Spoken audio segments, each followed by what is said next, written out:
আমাদের ছাদ বাগানে এত ফুল করে।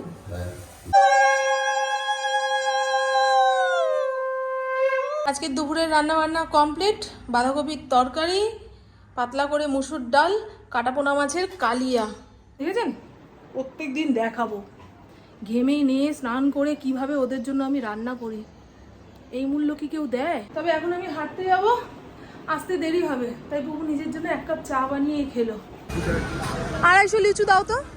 5149 পা। আর আসার পথে অল্প একটু লিচু নিয়ে আসলাম। লিচুর দাম কমেছে। এর আগের দিন 250 এনেছিলাম 40 টাকা দিয়ে, আজ 500 আনলাম 50 টাকা দিয়ে। মারাত্মক মারাত্মক। এরপরে আর গরম কথাটা উচ্চারণ করতে পারছি না, এরকমই অবস্থা। তোমাকে বেশি খেয়াল রাখলে লোকে বলবে আদিক খেতা, আবার খেয়াল না রাখলে বলবে ওই যে অবহেলা, বুঝছিস?